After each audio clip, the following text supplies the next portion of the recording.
All right. The gate was 7 million. Attendance 17,741. Fight of the night, no shocker. Blaydes and Hokit. Performance of the night, Hokit and Ulberg. Who's got the first question? Hello. First of all, crazy card, crazy night of fights. We'll start with the main event. It looked like Jiri had it in the bag. Carlos is on one leg, and then suddenly, out of nowhere, this sport can still surprise us. Give us your reaction to Crazy. that. Yeah, the fight was over. I mean, but I guess it ain't over till it's over. Incredible comeback win. Yeah, and we don't know 100%, but you saw he was kicking that front leg, and the front leg was bothering him, and then all of a sudden the back leg hurts. Could be an ACL. Yeah, that would suck for him, right? Did Jiri in the cage said that he saw the leg injury and then almost felt like a sense of mercy towards Carlos? Did you feel like he kind of took his foot off the gas when he saw Carlos was hurt? Well, I didn't necessarily feel it, but some people were saying to me he was goofing around and he was doing this and that, but, yeah, I mean, when you got a guy hurt, you got to finish him till the ref jumps in and stops it, so. Yeah. There are quite a lot of people in the world who are not a big fan of Josh Hokit's shtick. Yeah, but when you go I'm one of them. When you go out and fight like that, though, it kind of makes the character stuff irrelevant, and he put on an insane... He walked the talk tonight, you know what I mean? When people come out and say stupid shit and have sort of a shtick, it's not my thing. But nothing but respect for both of those men tonight in that fight. It was unbelievable, and yeah, you won't hear a word out of me from here on out about him. He like I said, he walked the talk, so. Can you explain how... It's one thing to have a shtick and act whatever, and it's another thing to go in and fight the number 5 ranked guy in the world who was a bad dude and do what he did to him tonight. And for heavyweights as well, like over 300 strikes for heavyweights is a crazy pace as well. Can you explain to us how Josh ended up fighting or will fight Derek Lewis on the White House? So what's crazy is, organically, about an hour before that, the president said to me, "Why is Derek Lewis not on the White House card?"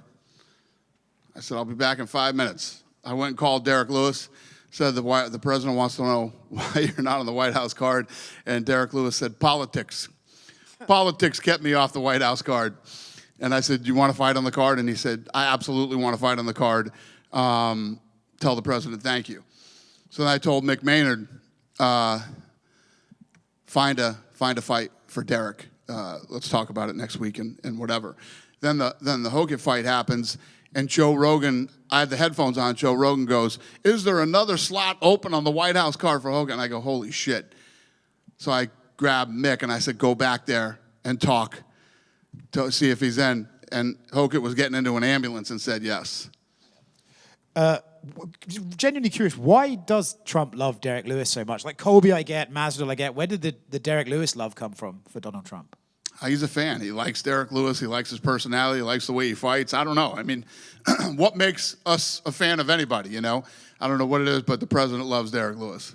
And you just said you won't criticize Josh for his character work, but if he's on the White House lawn saying some of this dumb shit, is any part of you going to be like, ah? Yeah, probably. But then once he gets in the cage, we'll forget all about it. Daniel, what was Donald Trump's reaction to that fight? Because, obviously... Everybody was going crazy. I mean, everybody was going crazy. Everybody's saying it's one of the greatest heavyweight fights they've ever seen. Everybody on that side of the cage. Co-main event, what did you make of Paolo's performance in there? Looked like he kind of just came out like a bat out of hell in the 3rd round for that finish. Yeah. I mean, what an impressive win for him, too. The guy was 16-0 and very confident that he was going to beat Costa. And what was he saying to the president? Because it looked like they were having a conversation right next to him. He was telling him how much he admires him and, yeah. Cub Swanson, big win in his final fight. What did you make of his, victory, perfect send-off and everything? Holy shit. I mean, you couldn't script it any better than that, especially against a tough kid like Landwehr. I mean, that kid is tough, durable, and loves to fight like that. When, you hit him with 3, he'll hit you with 4 type thing. He couldn't handle Cub tonight. It was pretty impressive. I don't know if you were ringside for it yet, but did you happen to see Aaron Pico's performance in there? It seems like the broadcast just gave him glowing reviews for his first UFC win. The broadcast was what? Loved Aaron Pico's performance. first big. I don't know if you were there. Yeah, no, I was in the back with the president, but yeah, we saw it on TV.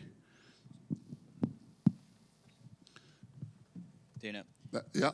overall, is Miami becoming like an annual stop? Like, can we expect every year to be so far so good? But I've had a blast here this week, so yeah. Fights were great. The crowd's incredible. I mean, the crowd was losing their mind during some of those fights, and yeah, it's always a great place to come. I know you're not one to reminisce on things, but we are like here casually talking about, fights at the White House, this and that. But have you had a second to sit down and just kind of think like we're actually going to host an event, promote an event at the White House? Yeah. The deeper we get into it, yes. Yeah, it's pretty crazy. It's even crazy to the president. The president's like, it's crazy we're going to do this fight on the White House lawn. When you were hosting UFC events at the Taj Mahal with Trump, what would have been more crazy in 2001? If somebody told you that Donald Trump was going to be president or that the UFC was going to go to the White House? Both. I've been doing a lot of interviews this week with like big mainstream outlets, and I was talking about it yesterday. They say, could you have ever imagined? Well, no. I mean, you don't ever. I had always believed in the brand and in the sport, and that I thought it could be big, but you don't think of stuff like that. I mean, we deal with world leaders all the time, rulers of countries, presidents, and all these different political figures from around the world. It's pretty crazy what the sport of fighting will get you in the middle of. And obviously, politics is very polarizing. Was there ever hesitancy or consideration of perhaps like, having an event at the White House and maybe a certain part of the fan base that is not leaning into those politics or the administration? Yeah, I don't think like that. It's not like I'm out here saying. I mean, even if you look at any of my speeches at the Republican convention, they're never political. I'm never talking about one side or the other side. This guy is a very good friend of mine, and that's it. Thank you. And he's a big fan of the sport. Hey, Dana, right here. You mentioned Josh Hokit getting put in the ambulance. We didn't get the chance to talk to him because he was transported. Do you have any medical They both update? got transported, yeah. Do you have any medical update? Are you concerned at all that he might have broke his hand or something that would force him out of the White House? That would absolutely suck, and believe me, I would have heard it already. Yeah, no, I haven't heard anything bad. I don't think we've heard anything good yet either, so. Okay. You announced on the broadcast tonight that I think everybody thought it was inevitable at some point, but Gable Stevenson is on your roster now, debuting at International Fight Week. What do you think the ceiling is for him? I guess, how do you handle him, right? He's a hot prospect. Do you kind of take it step by step? Is he somebody you think can move up the ladder pretty quickly? What do you kind of see the path being? Yeah, I think you get him in the UFC. Everybody has those UFC jitters when they first get here. You give them a fight that there's no easy fights here, but, we'll see how he does. No opponent for him yet? No. One other one. Conor McGregor, anything new with him? Same old, yep. Okay, thanks. Thank you. Dana over here. Yep. Speaking of Conor Ben fought today. He won a unanimous decision. Did you get a chance to check out his performance? Yeah, I watched the fight. What'd you think of it? Yeah, I think he dominated.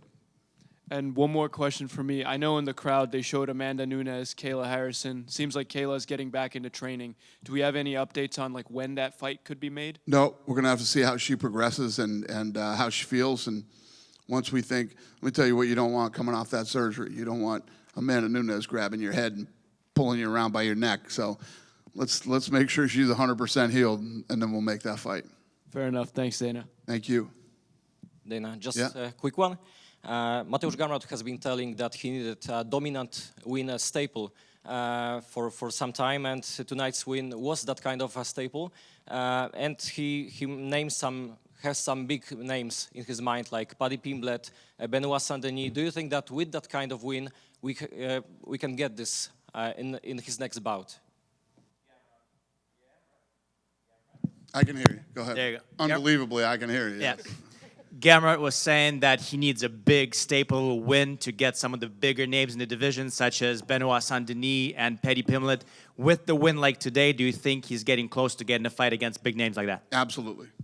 Okay, and would you tell that lightweight is the hardest division in terms of how you need finishes, big wins like this to get bigger names because of the stars on the roster. Would you say that the lightweight is the hardest division to move up and get big names and fight big names because the roster is so deep? So in order to get... It's definitely one of them. It's definitely one of them, yeah. I mean, from champion to 10 is nasty, so yeah. Thank you. Thank you.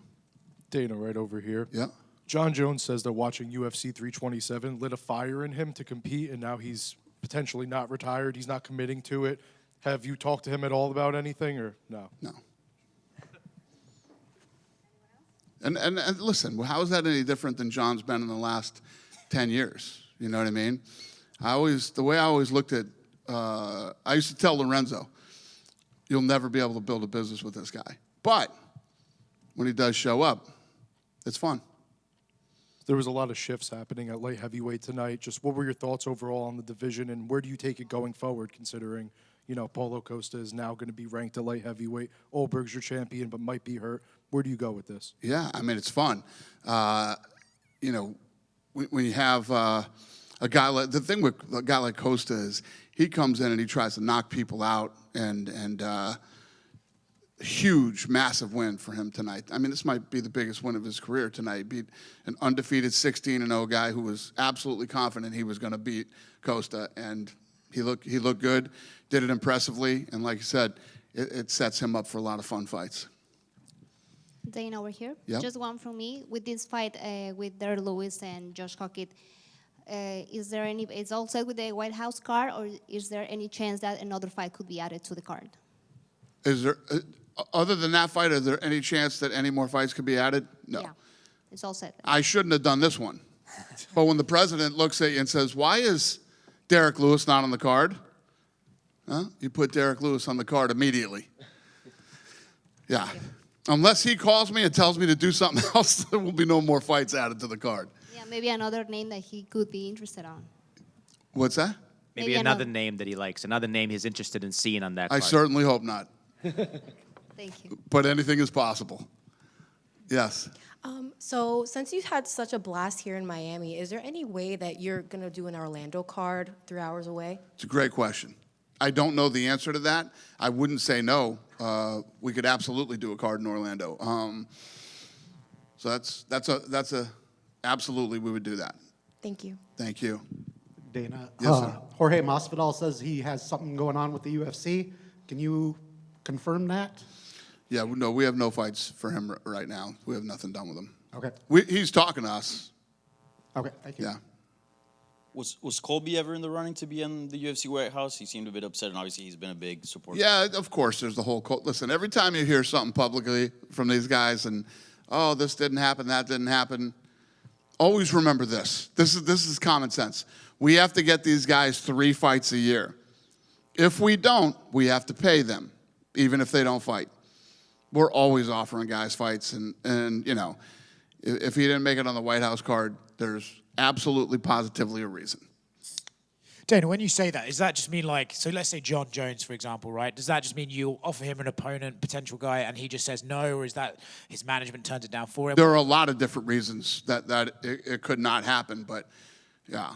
What we don't do is just fuck guys over and just let them sit around and no, we're not going to give you a fight. The exact opposite. We're doing 44 cards a year. People fall out all the time, and you know the list goes on and on. Everybody's being offered fights. This is a bit of a random question, but did you hear that when Mike Tyson fought Jake Paul, Tito Ortiz apparently called Lorenzo to try and get your boxing match with Tito back on? Did you ever hear that? When what happened? When Jake Paul and Mike Tyson boxed, right? Apparently Tito Ortiz called Lorenzo to try and get your boxing match with Tito back on. You know what? I think Lorenzo did say something like that. Yeah. I'm 56 years old. I'm going to be 57 in July. I fight to get out of bed every day, okay? But, yeah. I vaguely remember something like that. I think so. Eddie Hearn, you know, Tito Ortiz, you're a guy very much in demand. You could get on the White House card if you wanted. Well, Tito's dumb as hell, but Tito's not a pussy. Eddie Hearn's a pussy. Eddie Hearn ain't boxing anybody. Fucking posting pictures of himself hitting the fucking speed bag. It looks like it's in slow motion. Yeah, Eddie Hearn. And let me tell you what, if that did happen, me and Eddie Hearn are bums. We would be the first fight of the night. These guys are talking like we're gonna headline some fucking card or some shit like that. Bums, okay? Whoever was talented on that card should be insulted if he and I were anywhere near any other slot other than the first fight of the night, and it shouldn't even be on TV. Hasn't tried to do it. Yeah. Has he? You don't think Turkey would try to do that fight? Did Turkey make you an offer? Of course they did.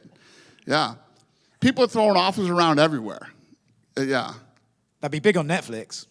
Huh? It would be big on Netflix. Yeah, probably.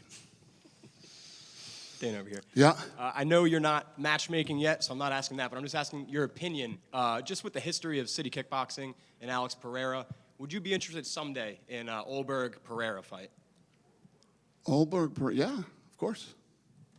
Any insight into how you think that might go down, just with two high-level kickboxers and Ulberg being teammates with Izzy with their history? Well, we got to find out what happens at the White House.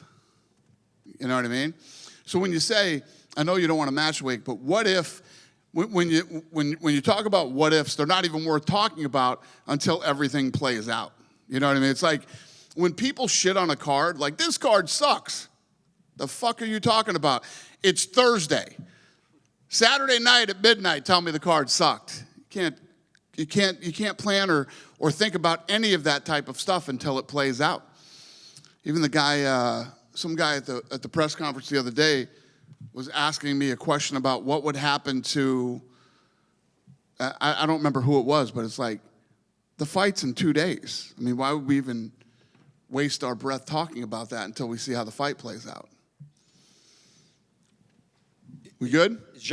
One last one real quick. Is Yep. Zhang Weili coming back to 115? And I ask because Tatiana Suarez got a big win. And What's the question? Is Zhang Weili coming back to 115? No, don't do it. Huh? She's going to Macau. Yeah. Macau. We'll wait till then. All right. Thank you. Yeah? Have a great night, you guys. Thank you. And thanks, Miami. I had a blast here.